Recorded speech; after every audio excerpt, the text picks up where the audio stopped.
Hi, good afternoon, everyone. My name is Scott Anton with Gideon Taylor. I'd like to welcome you to our webinar this afternoon, Optimizing and Extending the Departmental User's Experience in HCM 9.2. And I'd like to also welcome our presenter, Lynette Shadone. Lynette is one of our solution architects and senior business analysts, and she's had the opportunity over the last couple of years to work with many of our clients on evaluating and assessing the different tools that we're going to be looking at during today's session. So thank you very much for joining, Lynette. If you want to go ahead and click to the next one, bing. This is the latest in our PeopleSoft Masters Series webinars. We do these on a monthly basis, and after today's webinar, you will be receiving a link to a recording of this, so you can go ahead and watch it at your leisure. I'll also include information on upcoming webinars, so feel free to join us for any of those. Gideon Taylor has been working with PeopleSoft for many years. We started as a consultancy in 2001, helping organizations implement and upgrade and maintain their PeopleSoft systems. In 2003, we created our first version of a People Tools-based bolt-on called GT eForms that allows for organizations to build out their own custom configurable self-service applications inside PeopleSoft. And that's really where our focus has evolved to over the last 17 years now, really helping organizations drive more value and drive more functionality out of their existing PeopleSoft systems, revolutionizing business processes through innovative automation strategies, integration and custom development expertise, and electronic forms technology. And really our vision is to help our clients work simply, effectively, efficiently, and flexibly. There are a few logos on this slide that I just want to point out. We're a longtime Oracle partner, and GT eForms, which you'll find out a little bit about during the session today, is the only form building tool that is certified by Oracle for PeopleSoft. So you see a couple of logos down in the lower right-hand corner there, the Oracle Validated Integration Program. So GT eForms has a nice stamp of approval from Oracle for its integration with PeopleSoft. Next slide. This is just a quick snapshot of some of the many organizations that we've worked with over the years from a wide variety of industries. All of these organizations are obviously PeopleSoft clients, and all of them use GT eForms to automate some kind of custom automation processes within their systems, whether that's PeopleSoft HCM, financials and supply chain management, or campus solutions. Next slide. We're obviously going to be focusing a lot on talking about automation and being able to drive more efficient, more effective, and extended automation within your PeopleSoft applications.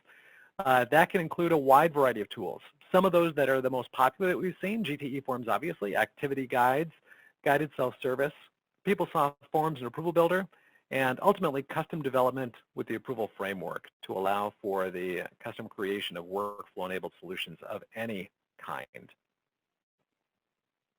I'll mention that as we go through the webinar this afternoon, if you have any questions, please feel free to post those in the Q&A tool or in the chat window. We're more than happy to take a pause and respond to those as we go along. At the end of the session, we're also going to open up a poll to get your feedback on which of the tools we cover this afternoon you might like to dive into in more detail on future webinars. And we are more than happy to custom tailor our webinars to meet whatever requirements or demands you guys might be facing out in the field. This slide just summarizes some of the key characteristics and features of the GT eForms tool. Again, I mentioned that it's Oracle validated. It's 100% People Tools based. It is predominantly configuration-based form creation and form management. So business analysts, functional analysts can start creating these self-service solutions on their own. You've got native real-time access to PeopleSoft data, whether that's employee data, student data, financial data.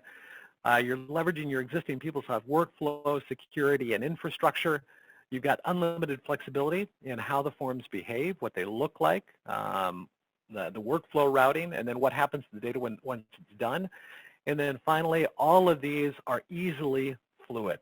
It automatically generates custom fluid self-service applications without any custom fluid development, which is pretty powerful and pretty cool. Next slide. All right, so this is the point where I get to hand it off to Lynette. We're going to cover a lot of ground this afternoon during the webinar, so sit back and enjoy the ride. Lynette, it's all yours. Oh, you may want to take yourself off mute. Very good. Thank you, That's Scott. better. Thank you. So we started coming up with a list of some of the department self-service or manager self-service tools that were available in PeopleSoft today. We did this presentation maybe about 2-3 years ago at another conference, and then just looking at the tools that were available then to the tools that are available now, there's a pretty big jump in things that Oracle has released in the PeopleSoft system to help you make the department self-service users experience efficient, really minimize the number of clicks, and making it easy for them to see what's available in the system and what they need to do on the day-to-day and quickly get that accomplished. So we started with a list of maybe 4 items, and you can see that our list has grown quite a bit from what we had there. So we're going to talk a little bit through each one of these. We broke them up into 3 different sections. The delivered tools, I like to consider those delivered, even though most of these things are delivered inside of PeopleSoft. But these delivered tools are really the things that you can turn them on, give security to them within your PeopleSoft system, and they kind of just work. You don't really have to do anything extra to get those going, other than provide the security access. There is some configuration, but it's pretty minimal. And once you get them going, you can just kind of start using them. Also, the ability to customize them is a little lower because they are more out of the box type of tools. The framework tools are things that have a specific purpose.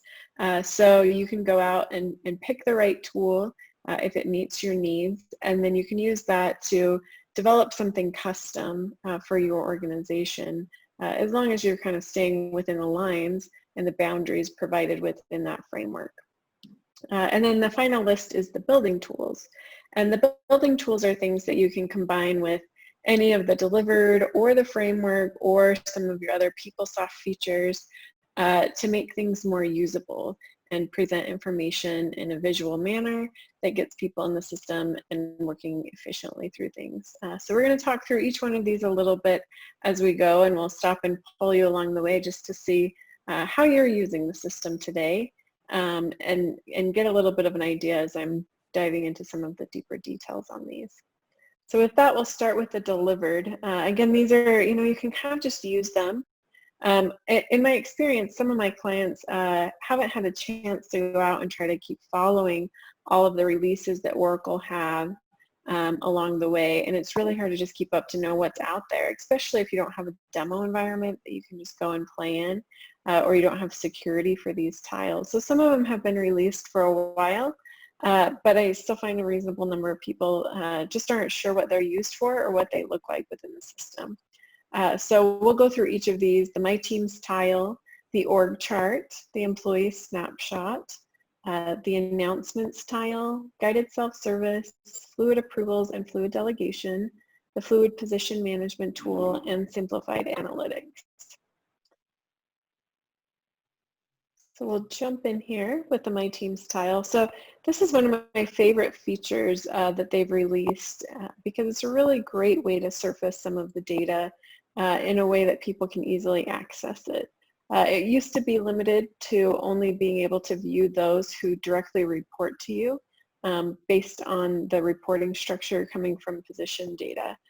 They've recently updated it, so we're going to talk about this in a little bit. The business partner solution adds upon this. So you can now open this up and you can view people based on relationships of a business partner in the system. But this tile has a high-level summary, just a ton of really good data. You can drill down within the organization. You can also drill up. It's all based on your security, so you can't see anything you shouldn't. And then you can see information like department, email, phone number. This tile is also available in the navigation bar over on the side, and you can easily access your related actions as well. I'm going to come back to the related actions. I have one more set of pictures here I'll show you so you can see what are on the other tabs along the top here. The performance tab is targeted towards if you're using the PeopleSoft performance management piece of the software, and it will remind you when the last review period was, and give you some of the results from various review periods as well. And it shows information like the impact of loss or risk of leaving. The next tab over is compensation. That gives a good high-level summary of what the comp ratio is, the min, mid, and max point, and then where each person's salary falls. So it's pretty easy to see if someone's really falling low. We have this person in the first quartile, where some are kind of hitting in the fourth there. And then there's the leave balances page. This is pulling from the PeopleSoft benefits module. So for those of you who are using global payroll and absence management to track your leave balances, this page won't pull in those values, but there are 2 or 3 hidden pages that you can use the delivered drop zones on as well. So without customizing, a developer could go in and tie in your absence management balances to surface those through this tool as well. And the best part is that these users don't have to navigate around. If they find something as they're viewing this data and they need to take action, you can use these little related action buttons here, and you can launch into that task directly without having to navigate out to another page to start your ePath form. You can just go in here and say, oh, I need to do a job change, and jump right into it. And these actions, the best part is you're supposed to customize these. It's a configuration within the system, and they deliver something to get you started, but it's always something that's overlooked within the system of going in and making sure these are the right actions for your organization, and then adding any that are missing along the way as well. The other one is the org chart, and we have a reasonable number of people who are using the org chart, and I really like the presentation of this, especially if you're looking at your reports to data. It makes it very visual and easily accessible from there. It's a tool that ties into the new .line reports to feature, which is separate from that .line reports to that's on position data. You can go in and you can have multiple different .line relationships, and those can show up on this org chart and be toggled on or off. And you can also come down and either in the action window of the org chart or through HR administration, you can export your org chart to Excel or to Visio. Also in the drop down on this page, in your little triple dot bar that shows up over here, there is the option to print from that menu as well as export. If you're looking to print it, I would recommend exporting it first into either Excel, or if you have access to Visio, that works well. That tool is going to give you the most flexibility when you're trying to print it and getting it formatted right and into a pretty picture. The print feature can sometimes cut things off on pages at kind of weird points, so you don't have very much control over that, how that behaves. But also in the org chart, you have access to these related actions where managers or department users can jump right in if they see there's a reports to issue. You could open up that reports to functionality, either if you're using the guided self-service tool, then you could use that, and we'll talk a little bit more about the challenges involved with that or when it might be a good choice. Or if you're a GT eForms user, you could create a custom a condition on your ePath form of your job change form, where if you launch in from one of these actions, it could be just reports to, and you can configure it so it hides all the other sections except that one reports to field. So it's a very quick reporting change and can go straight through the system and update as needed. One of the challenges, as I mentioned, with guided self-service and the reports to functionality really come around if you are using a combination of some position data and some people who are not in positions, or if you have any logic around who can be someone else's reports to, or any particular edits that you need to fire having to do with that. You either in guided self-service update position data, and then the update incumbent flag has to be on, and that's what would push it down to job data, or you can update job data, but there's not a configuration to mix and match the two of those. So we had a question that popped up on the queue, so I just wanted to make sure that we had covered that and talked a little bit about how that reports to feature works. But either way, if you're using the guided self-service or you have a GTE form, then you can link that action in on this list and you can set up whatever folders you need along the way there. The next tool, the employee snapshot, this is really one that is very much informational only. There's not a lot of opportunity to necessarily jump into those actions, though we will see that related action drop down. In the older images, it's this little green circle. In the latest images, they've changed it to a blue circle, but it really shows up on every page and you can have it behave the same throughout all of these tools. But the employee snapshot surfaces some data that's kind of difficult to see in other places. So it gives you a one-stop shop to say, hey, show me everything about this employee. You can see things like their salary here again, their salary history that's tracked over time, any job history that they have and how long they were in that job. The performance is tied in here. You can see the job competencies and the other information that comes from that person profile through self-service. So you can see things like your licenses and certifications, their honors and awards, responsibilities, job competencies, their career plans, their education, where before users had to kind of hunt and peck around to a lot of different screens to put together this whole picture. And I do have one more set of screens here on this one for you to look at. There is the career planning, which ties into your succession planning as well to show that risk, the employee impact of loss versus the risk of them leaving, the next move that that employee has targeted and the time duration for when you'd like to have them moving into those various positions. And then the compensation review is, again, it has your total rewards here and some other information that you can view about an employee's compensation. And then circling back to the last topic that we talked a little bit about, we have this guided self-service. Guided self-service, you can access it in a few different places kind of out of the box. It works well for basic transactions. And if your PeopleSoft system has a pretty straightforward way of using position, like I mentioned, or not using position, and you don't have a lot of edits or kind of custom fields, then it's a quick way that you can implement things. There are some fields that will push from position down to job data within the system so that you can keep those two things in sync. The navigation, the primary list of those tools that are available are over here. So you can see there is that reports to change up at the top here. There's also one for updating mass or a group, which is a pretty cool feature.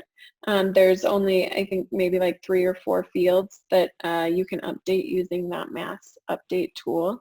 But it can be a way if you just need to go out in the system and make some updates. For workflow purposes, using that mass update would create one individual instance for each person that you're starting, and it would route that for approval. There is the compensation page, which also has this nice visual here of where you're at within your salary grade. And there are some drop zones, if you're familiar with drop zones in PeopleSoft, where developers can go out and add some fields. It doesn't mean that you can reorder the fields on the page or that you can really impact how the layout looks, but given where the drop zones are, you can add some custom fields. These are primarily the job data fields that are available for you to configure based on these yes/no questions that happen at the beginning of guided self-service. So when you're defining an action or a reason, each guided self-service transaction will have one single action and reason, and that action and reason is decided based on how the user responds to this questionnaire that you configure. So there are these yes/no questions, and those also drive all of the conditional logic once you're in the form by setting this up. So you can create your own, you can clone the existing and move forward that way. but there is some limitations in the fields that you use, and it doesn't cross components. So you can't add some fields that maybe update job code or changing other custom fields or records that you might have in the system without developer help. The announcements tile is so easy to implement, and it's a pretty cool tool. So there's just a tile out there. You can add the tile to any home page. And then there is this administrative tool where you can go out and you can define who you want to send the announcement to. So you can base it off of a particular job code group or work group or position numbers or a department, business unit, company, and then send out those targeted announcements. So if you have a particular area where a manager needs to take action on something, or you just want to notify them of deadlines coming up or anything like that, this is a really good way to post it. It does give the indicator of unread, and then the user, once they view them, can mark those as being read as well. So just another method of communication other than sending emails out. It's not quite as in your face as the email is if it's not someone always logging into the system. But that's very, very quick to get set up and working. Fluid approvals is also, there's one other piece that you probably heard of. The page configurator often ties into the conversation about fluid approvals. It's the replacement for work list. It's the updated approach for those of you who might have used work list in the past. And some of the difficulties of work list was that you couldn't really customize what was showing on the work list that easily. It was hard to search. You couldn't group things together. So using fluid approvals, they do deliver some transactions. It takes technical help if you're adding a new transaction to your system to get it to show up over here on this left-hand side. You configure your workflow process definition ID to show up here. This section shows high-level information, and you use the page configurator to define what shows over here. And once you click on a particular row, then you also use the page configurator to define what shows on that page. Delivered, it comes with just, it's a read-only page, so it's not something that people can change or add once it routes to them. It's really meant to act as a, I'm going to approve this or I'm going to deny this. But with some technical help, you can make that redirect to a page. So if you are using a GTE form, when you click on that, it can just take you into the evaluate task of your form, and then it would use your evaluate rules, allowing people to make those kinds of updates. And similar to work list, it will drop off your work list once you're through there. So I know, Scott, yep. We got a question from the announcements tile. Yes. Does the announcement work for a specific role? Yes, so you can, this is the list of delivered kind of filters that you can define. But there's also a setup table, so the sky's really the limit. It might just mean that you might ask your developer to create some people code, and then once you define it, then you can have anything show up in this list. So you could define a by role, and then you pick the role within there to have it send out to someone. So it's a little bit kind of like creating a filter in the old GT2 world, for those of you that know that reference, or creating a defined roster in the updated GT world, where you can really define that code and what you need. They don't deliver one of those options, but they're pretty easy to add. Great, thank you. That's it. All right. Fluid delegations wasn't released until image 33, so it's fairly new, but it is infinitely better than the old delegation tool. It's much more user-friendly. It comes with a dashboard with some tiles on it, and then you can view some high-level information about who your delegates are currently, and then it uses an activity guide with a bus stop along the top to step someone through. You can multi-select who you want to delegate to. You can multi-select the transaction types that you want to delegate to. And then once that's submitted for approval, it is tied into the approval framework as well. So it can go through some routing if you need it to before that delegation takes effect. Fluid position management. This was one on our poll that really not many people are using today.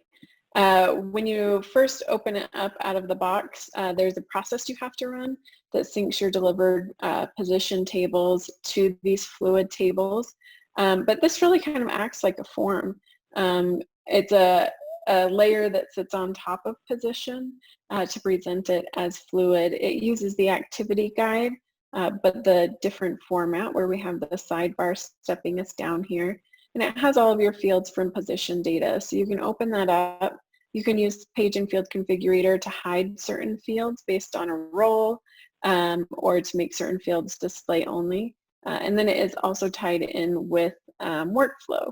So if you have a need to just change position data without tying in some of the details of having to also update job or person or those types of things, this can be a great self-service tool for that as well.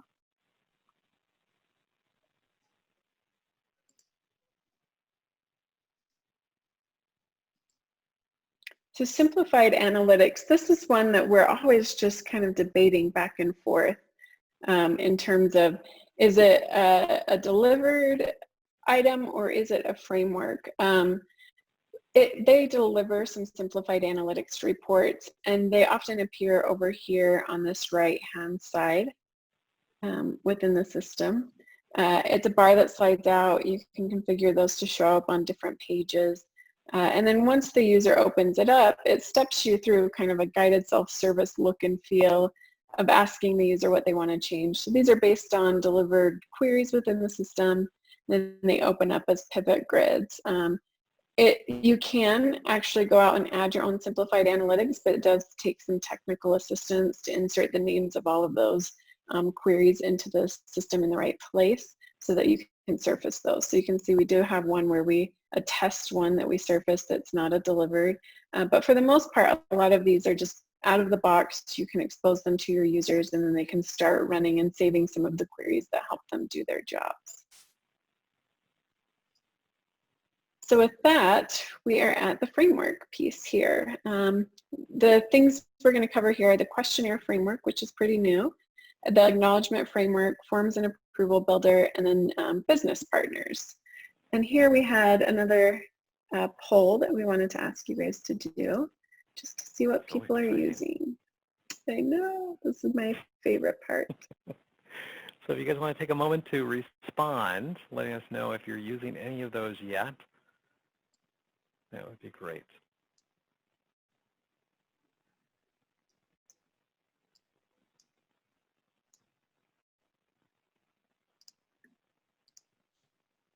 Quite a few folks using Forms and Approval Builder.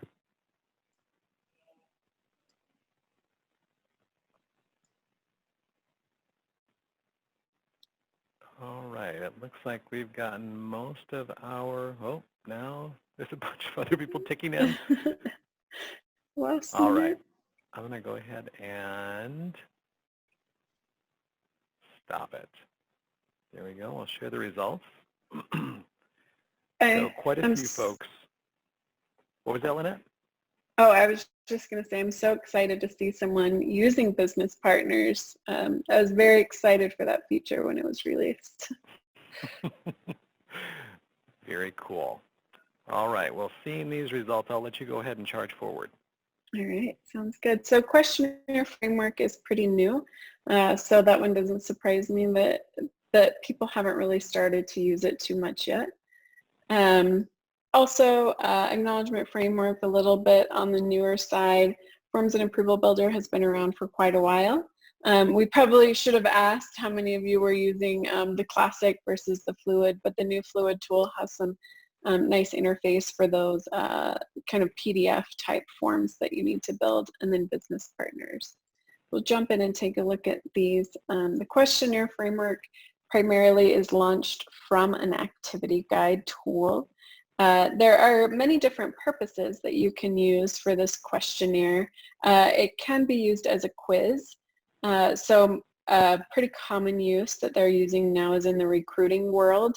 From an HR perspective, you can define the questions that are allowed to be asked, as well as the answers, and even if there's a correct answer or a score that's associated with a particular answer. And then you can give people access to just use that question bank that you've already defined to make their own questionnaires for some of their recruiting, or you can define the whole template and they just have to answer. So if you need to do some pre-screening where you want people to answer questions about their skills or things like that, you can use it. You can also use it if you're just looking for feedback from satisfaction. That's something we often see from a questionnaire. You know, how satisfied were you with the recruitment process?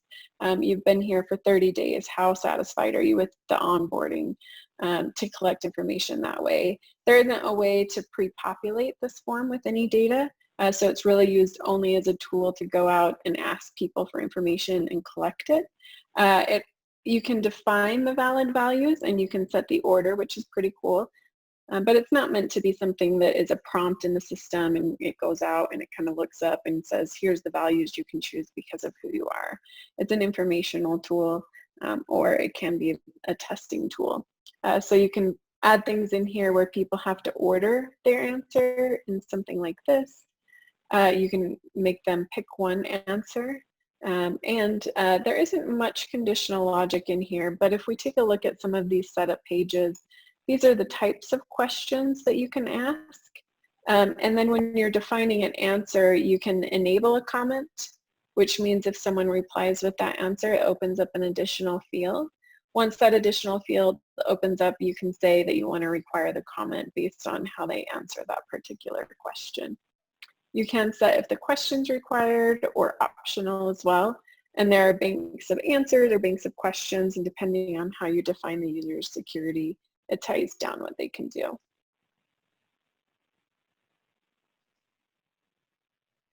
The Acknowledgement Framework also pretty attached to the activity guide solution. And we will talk a little bit about activity guides and what those look like and how they can be used. The activity guide on the back looks more like a delivered activity guide. The one on the front here looks like one that GT has gone through and we just added some style so it doesn't look quite so generic PeopleSoft. The Acknowledgement Framework is a pretty cool tool if you just have information you need to present the employee with. You can dynamically have information populate into the text of the form. So for those of you who might be familiar with the GT email tool or even the message catalog on the PeopleSoft side where you use your binds. So within your text, if you put %3 and then you go down and you say at %3 insert this data from the system. So you can pull information from someone's job record if that's available, from their personal data, and you can have that appear within the text itself. So you could say, Dear Scott, and kind of start it out that way if you need to, or you can just put text in. There's some places where you can insert links. The first way that you can do this is this checkbox field. When the employee checks it and pushes save, it does put a log out there to indicate, and you can define what you want stored in the log from a list of defined fields. So you can customize that a little bit and decide what you want to show.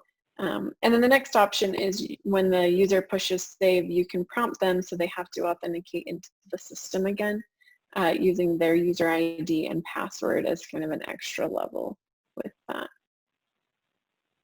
And this one, if you're first starting out, you'll most commonly see it within the onboarding tool. But you can go out and easily clone them, copy them, make them your own, and then release them in various ways. But again, most commonly and the easiest way is through the activity guide. So Forms and Approval Builder. This is the fluid version of Forms and Approval Builder. I didn't even put the classic version on here. And many of you on the call today have experience with this one, so we probably don't need to talk about it too much, but I'll mention a few things that are worth knowing about the tool itself. First of all, there is a fluid. Your classic version that you've built, don't just move into the fluid form designing tool. You have to go out and you have to recreate it there. There are some different field types, and you can drag and drop those onto the page. These forms are a single page form, and they don't have grids, any grid ability. If you have a form where it's something that a PDF is working really well for you today, but you just want to make that electronic, these forms can be pretty quick to launch and to get out into an environment. There is, if you need to have any conditional behavior, like a field hides or shows based on any logic from within your form, then oftentimes that will take some developer help to accomplish that, or some customizations within PeopleSoft itself. This screen here is what it looks like when you open up a form. One of the most common complaints is just the inclusion of some of these fields that you can't get rid of. Things like the description, the approval status kind of shows up here, and then the flow of the form. But you can add in some instructions that people can toggle to view. You can allow optional attachments depending on if you want those at the form type or not. And then within the form, you can choose when it's routing for workflow. You can lock the form down after submit, you can lock it down after approval, or you can just not lock the form down at all. So it would just stay open throughout the process, and allow people to make changes. It doesn't have any auditing on those changes as it goes through, but for some of those more basic forms, they're pretty easy to tie into the workflow if you have a kind of a basic workflow that goes a few steps. And then you're just collecting the data. Reporting off of this can be somewhat tricky because all of the forms share the exact same record. So when you're looking at the fields, it might say like long edit 1, long edit 3, long edit 4, and then depending on the form, it could be a completely different field. So that's just something to keep in mind as you're defining it and making sure that you're tracking what field goes with what data if you're trying to tie into a query.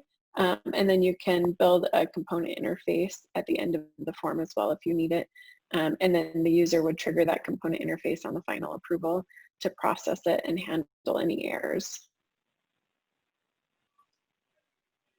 So business partner, I just want to find out who it is that is using this. Scott, I just noticed on the Q&A, I see a pop-up, but you're going to tell me if it's any new, right? Okay. I didn't know if it was old or new. Or... Yeah, I just noticed that myself. So let me go ahead and read that. Classic Form has a section field for their form design. Does Fluid Design Form functionality dropped the section widget? So in the Fluid, you can use this divider to create sections, which is just a bar line that kind of goes across. It's a little different, okay. But yeah, you can drag and drop those as you need. Great, thanks. So business partners, I just want to track down who's using this to hear how is it going, because I'm really excited about this feature. This was something that GT often built custom tables to track within the system. So you can go up and set up any kind of business partner relationship you need within the system, whether it's an HR administrator, a payroll admin, a department workforce contact, anything you want to define as, and then you can attach it to security. You can attach it to department security, but there's also a place to input code, so you can define the security however you want.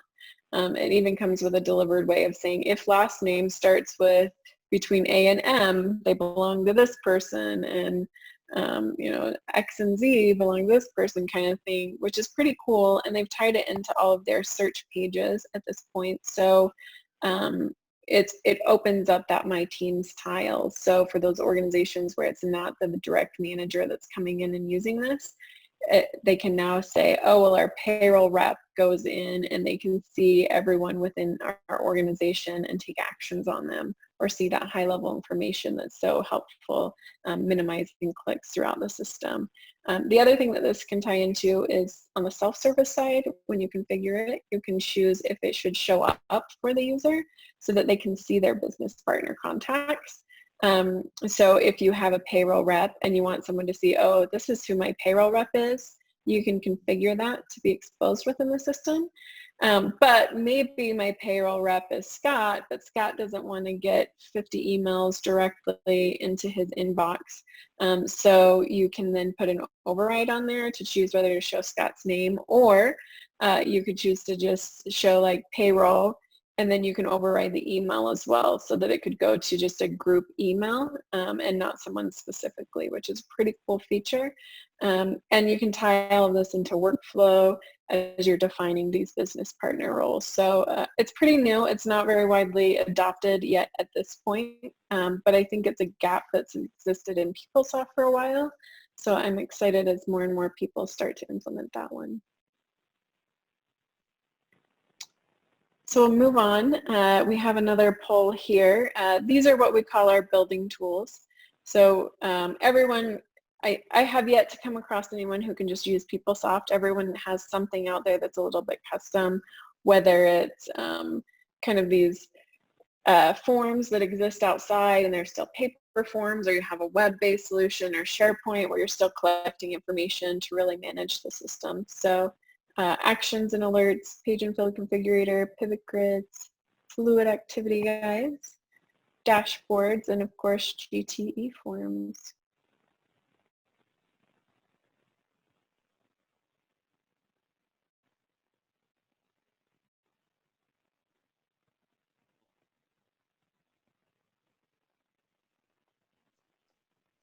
It's kind of fun to just watch the numbers bounce around, so I'm being very entertained by this.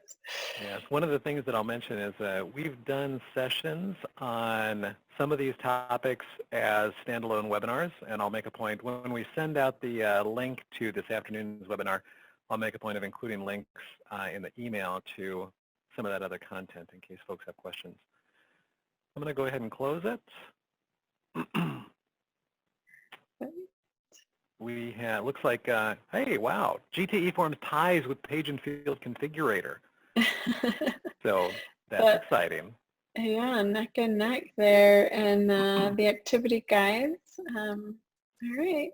Yeah, so it looks like maybe about half the people on the call today are using some of these features, and at really least cool. a little bit. Yeah. So we'll take a look at these and talk a little bit about how they can be used. So actions and alerts. This is one that appears as a flag up here on your home page. This can also be another replacement to your work list. If you want it to be, you can use it along with fluid approvals. You can use it alone if you want. It doesn't have to be an approval at all, which is probably the biggest difference between it and the fluid approvals, because you can send out an action or an alert about anything you choose. Once you click on here, it will show an indicator if you have any new. Once you click it, there are a list of actions, and it will tell you how many you have in a list of alerts.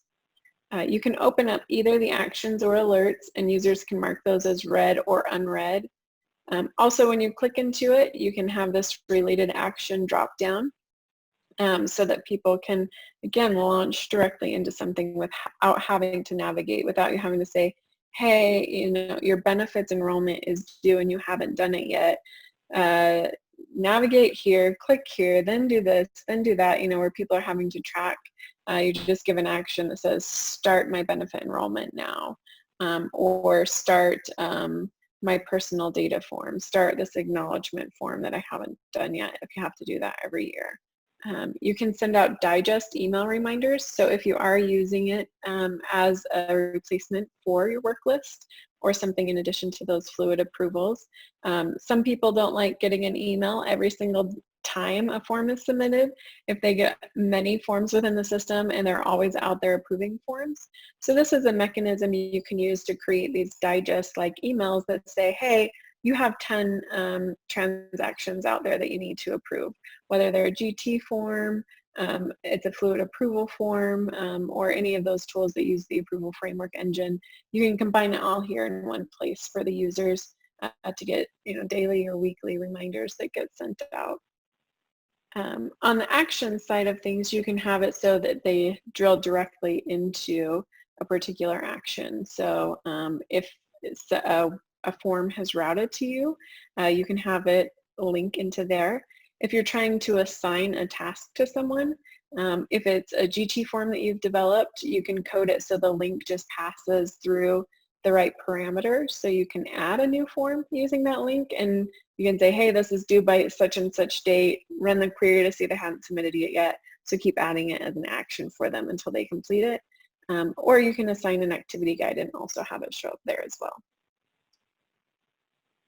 Page and field configurator is one that doesn't really stand alone, but it ties into a lot of different places within the system, especially within HCM today. So there are a few times when page and field configurator is the perfect choice for a tool. If you need to hide some pages or some tabs within a particular component, in HCM, often the tabs are controlled by security. On the campus side, there's pages where there's tabs nested in tabs, nested in tabs. So that can make it a little bit easier to hide those specific tabs. You can hide fields. You can make fields required. You can make certain fields display only. You can add constant values, and you can change field labels. So those are really the times when it will work well. If you need to shift stuff around on the page, if there's some code firing on the page where a field's required, you can't make it unrequired. You can't override any of those app designer rules that are already on the page. You can't move fields around. And the conditional logic is really only driven by the user and who's accessing it and the type of role that they have. So you can say, well, if you have this role, you can see this field, and if you don't, you can see this field. But if you need to add any other conditional logic around it, like if it's a student, they can see the supervisor ID field, but if it's a staff, then they see the reports to field or things like that. It doesn't work as well. And this is one that we do have another session on that you can go out and watch with a deeper dive into how to use this tool and the right times to use it. Pivot grids are one of my favorite tools to deliver because it is so configurable, and there's so much you can do without a developer. And it's very visual. It can have some performance issues, so that would be my warning to you. And it's meant to be worked in chunks of 100 rows or less. So it's not a, hey, I need to go out and see 1,000 rows in the system, and I'm going to sit there and scroll through all 1,000 rows. It's maybe there's 1,000 rows, but I'm going to work those in manageable chunks. And I define those manageable chunks using these facets, and then that drives what data you see over here. So you kind of want to limit it down to those workable chunks of data. But you can place them onto dashboards or home pages with a nice visual on the top. You can link into action. It's right here as well. So if you're managing something that's time sensitive and people haven't done it, you can go in and click on that. You can email people directly from these related actions, and you can open components right through that related action as well. This happens to be the GT eForm admin tool, but you could open things like job data or position data and have it hover right over. For those even high-level system admin users, it's a really quick way to get around to all of your different screens and make the changes that you need. Fluid activity guides, it's a navigation tool, so you can't create any pages within the system, but you can put them together in an organized stack, and you can assign them to someone along with a due date. So onboarding is delivered, offboarding is being worked on. There's even some self-terminations that use it, but you can always go out and define, and the new Fluid tool is really cool and pretty user-friendly to go out. So you can link any delivered PeopleSoft pages in. You can link your GT eForms right into here as a page within the step as well. Dashboards. This is an example of a delivered dashboard. This is the time and labor one, but it's always good to keep in mind the only difference between a dashboard and a home page, in my opinion, is a home page shows up from that drop down right here. A dashboard is usually accessed through a tile that you click on and then it opens up, but you can have context up here, like picking which job, and you can develop your own custom tiles that show high-level information so people know what they need to act on and where to draw their attention to. GT eForms, of course, most of you out there, I think, are using these. If some of the other tools like Forms and Approval Builder, Questionnaire Framework, or the Acknowledgement Framework for their targeted use, if they're not doing quite what you need it to, the GT eForms tool can then open that up so you can add things like multiple pages and grids and add in more complex logic throughout your forms, tie it into your workflow, and then also send out email notifications or have multiple different pages that behave differently based on if it's an add task or a view or you're evaluating it. And then that will link into your fluid approvals and delegation as well. So I know, Scott, I think that you might have had a little more content after this, but are we ready to do the kind of the final poll of for the future sessions and talk about that a little bit? Yep, let me go ahead and launch that. And then I was going to show a really quick demo of a GTE form. But let's find out what folks might be interested in drilling into in future webinars. So what I've done here is we've lumped some of these topics together because we're only allowed to have 10 choices to choose from. So if you want to go ahead and run down that list and mark those that you'd like to find out more detail on, that we might be able to focus on upcoming webinar content, that would be great. And it looks like we might have had someone raise their hand. I'm not seeing the poll, but maybe everyone else is. And then Sally may have raised her hand. I'm not sure if you had a question. Oh, you're right. I see that. Hang on a quick sec. Let's see. So, Sally, I'm going to actually allow you to talk if you'd like. So hang on a sec. Sally, can you hear us? Hi, I'm sorry. I think that was a mistake on my part. No Never mind then. I am so sorry to have done that. That's okay. No, good to talk with you. Worries. Thanks for joining. All right. So are you getting your poll responses? Yeah, I'm going to close this. Well, some people are still responding. For some reason, my polling window went away, so I cannot see it this time. Okay, I'm going to close, and I'm going to share these results. So just so that folks can get an idea of what they can expect. I like the fact that there's a bunch of folks that are interested in fluid approvals, fluid delegations, and the approval framework, so looking at it from a workflow perspective. Questionnaire and acknowledgement frameworks had some good responses, guided self-service and activity guides. And I didn't mention this on the pivot grid one. It looks like there is some interest there as well. We can certainly do more sessions. Our session wasn't necessarily about the details of how to build that pivot grid, but we have talked about one that we did as a partnership with one of our other clients, and then pivot grid that we built for them. So that's another recorded presentation that Scott can send out. And I see that someone made a point of mentioning that we didn't have business partner on the poll, and I do apologize because we were limited only to 10, and I didn't know really where to group that into some of the other topics, but we will make note of that, and if there are folks that are interested, which obviously there are, we'll see if we can work that into the content in the future webinar. Very good. So I'm going to go ahead and grab control of the desktop here, and close that. And I'm going to go ahead and share my screen.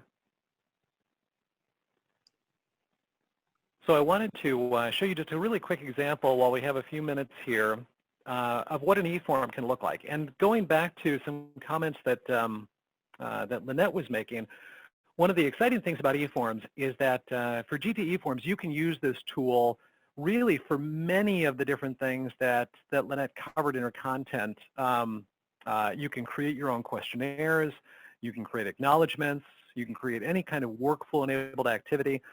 You can also use this for guided self-service, and obviously to create forms, similar to Forms and Approval Builder. But there's a lot of capabilities that extend, that GT eForms extends far beyond what any one of those point solutions provides. So as an example, this is a form that we borrowed from one of our clients, Hennepin County in Minnesota. It uses this for life insurance enrollments. And I'm sure that it looks very similar to other forms that you might have around the office or around campus. You've got a lot of fields here that a user needs to fill in as part of this document. They need to make some checks in terms of what they are enrolling in, and then provide some additional information in terms of beneficiaries. If we go forward, we're going to see that there is another page that has some instruction. So if we were to take this form and reimagine that as an electronic form, this is kind of what you might deliver. Looking at just this first page that you come to, it's a very simple form. It doesn't show all of the other content that form, that the paper form has. All we're faced with is one question, and that's whether or not we want to enroll in life insurance.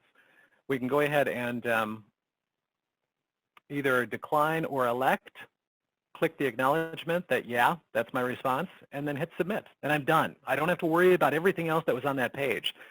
But let's say that actually I do want to enroll in life insurance. So let's go ahead and take advantage of some of the other functions that I see on this page. I can click this slider to allow me to access information about this particular employee, if that's me or if that's one of my direct reports. That information is all pre-populating as part of the form, and it's all configuration-based. So pre-population is something that a functional analyst sets up within the form. And then I saw here, I'm going to back up for just a sec. When I select elect additional life, now all of a sudden I've got some additional segments showing down here. I've got some additional fields now that are visible to me. I'm going to go ahead and close that employee details segment and then start filling this out. So as I fill in certain fields, others open up to me. I don't have to worry about filling in extraneous fields or navigating fields that aren't applicable to what I'm trying to do. The form tells me when I need to fill out additional fields and which fields those are. And then it's also going to provide edits and validations to make sure that the information that I'm filling out in those fields is appropriate and accurate. I've also got a grid here.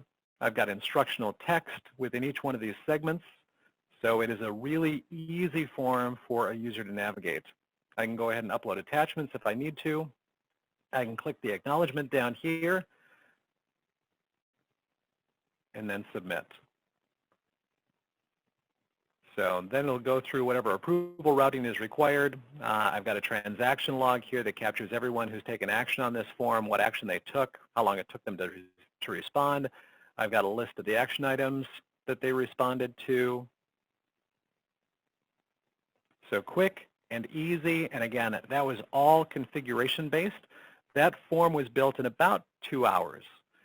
So it can be fast and easy to create really any kind of self-service application within GT eForms. Lynette, I'm going to ask you to share your screen again here, just for the last couple of slides.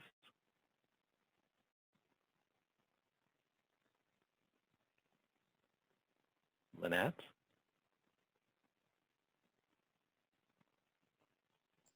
Sorry, I was clicking to share it. You want to go ahead and advance? We already went through questions. I will be sending out a link to this recording, so you guys will have that here within the next couple of days. Some points to remember in terms of mindful automation. These relate to GT eForms specifically, but they're also really good things to keep in mind as you are planning for some sort of self-service application. So making sure that as much as possible it can auto-populate, so that the user doesn't have to fill in information that already exists within the system, and intelligently default additional data as the user's filling out the fields. Related displays, so that information accompanies whatever information fills in the field. Restricting prompt values so that they're not faced with choices for values that don't make any sense or aren't applicable to the action that they're taking. Field attributes and form layout. Conditional logic, being able to define how the form behaves under what conditions. Conditional routing and email notifications, so it's going to the right approvers under the right conditions at the right time in the right order. And then easy access to these forms. One of the nice things about GT eForms is you can put links to eForms wherever you might need them. So if you already have self-service portals set up, you can go ahead and put links to your eForms within those self-service portals. These are just some slides. I'm going to go ahead and wrap things up, but you'll be able to view these if you want to when we send you a link to the presentation. And I've got one remaining question, actually 2 quick questions. Do GT eForms, I think, allow for CIs? I think is what the question is. And yes, absolutely. Since GT eForms were first launched back in 2003, they have always accommodated CI updates to PeopleSoft. So that's incredibly powerful. Once your form is approved, it can go ahead and automatically update that data in PeopleSoft to reflect that transaction. So everyone, I would like to thank you very much for joining us this afternoon. I'd like to thank Lynette for sharing the content with us. She's gotten a chance to work with many of our clients over the last couple of years on these topics. And keep an eye open for other invitations for upcoming PeopleSoft Master Series webinars. Thank you very much. Have a great day. Bye-bye.